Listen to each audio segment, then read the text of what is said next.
জিলহজ মাস মানে হজের মাস। এই মাসের ৮ থেকে ১৩ তারিখ এই ৬ দিনেই হজের মূল কার্যক্রম সম্পাদন করা হয়। জিলহজ মাসের চাঁদ ওঠার পর থেকে ৯ তারিখ পর্যন্ত দিনে রোজা পালন করা ও রাতে বেশি বেশি ইবাদত করা উত্তম।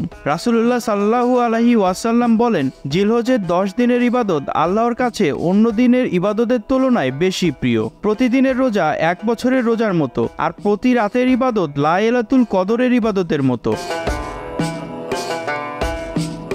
জিলহজ মাসের ৯ তারিখ ফজর থেকে ১৩ তারিখ আসর পর্যন্ত প্রত্যেক ফরজ নামাজের পর তাকবীর বলা ওয়াজিব। পুরুষেরা স্বাভাবিক স্বরে আর নারীরা নিম্ন স্বরে তাকবীর বলবেন। আল্লাহু আকবার, আল্লাহু আকবার, লা ইলাহা ইল্লাল্লাহু, ওয়াল্লাহু আকবার, আল্লাহু আকবার, ওয়ালিল্লাহিল হামদ। এর অর্থ হচ্ছে আল্লাহ মহান, আল্লাহ মহান, আল্লাহ মহান। আল্লাহ ব্যতীত কোনো উপাস্য নেই, সমস্ত প্রশংসা আল্লাহর জন্য, আল্লাহ মহান।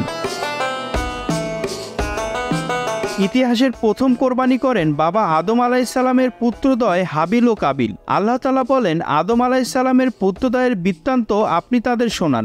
যখন তারা উভয়ে কোরবানি করেছিল তখন একজনের কোরবানি কবুল হলো আর অন্যজনেরটা কবুল হলো না। অবশ্যই আল্লাহ মুত্তাকিনদের কোরবানি কবুল করেন। রাসূলুল্লাহ সাল্লাল্লাহু আলাইহি ওয়াসাল্লাম বলেন, যে ব্যক্তি সামর্থ্য থাকা সত্ত্বেও কোরবানি করল না, সে যেন আমাদের ঈদগাহের ধারে কাছে না আসে।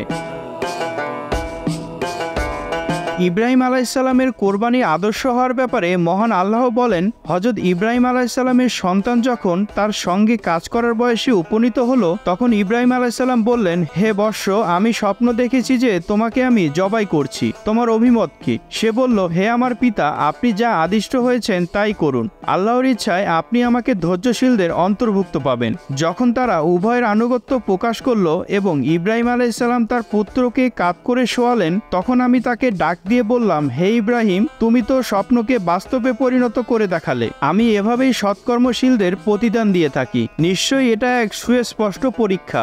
আর আমি তার পরিবর্তে জবাই করার জন্য এক মহান জন্তু দিয়ে তাকে মুক্ত করে নিলাম, আর তার জন্য এই বিষয়টি পরবর্তীদের জন্য স্মরণীয় করে রাখলাম। সব সম্প্রদায়ের জন্য আমি কোরবানির বিধান দিয়েছি। আল্লাহ তাদের জীবনোপকরণ স্বরূপ যেসব চতুষ্পদ জন্তু দিয়েছেন, সেগুলোর ওপর যেন তারা আল্লাহর নাম উচ্চারণ করে।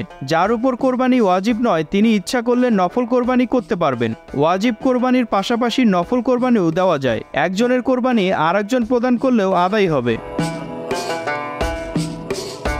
একটি কোরবানি হলো একটি ছাগল, একটি ভেড়া বা একটি দুম্বা অথবা গরু, মহিষ ও উটের 7 ভাগের 1 ভাগ। একটি গরু, মহিষ বা উট 7 জন শরিক হয়ে বা 7 জনের পক্ষ থেকে কোরবানি করা যায়। উক্ত 6 ধরনের পশু দ্বারা কোরবানি করা যায়। এছাড়া অন্য কোনো পশু দ্বারা কোরবানি করা যায় না। কোরবানির জন্য ছাগল, ভেড়া ও দুম্বার বয়স 1 বছর হতে হয়। গরু ও মহিষের বয়স 2 বছর এবং উটের বয়স 5 বছর হতে হবে। দুম্বা 1 বছর পূর্ণ না হলেও যদি 1 বছরের মতো হৃদপুষ্ট হয় তাহলে চলবে। উল্লেখিত পশুগুলো মর্দা মাদি উভয় দ্বারা কোরবানি হবে। কোরবানির পশু তরতাজা ও হৃদপুষ্ট হওয়া উত্তম। কোনো খুঁত থাকলে সেই পশু দ্বারা কোরবানি আদায় হবে না।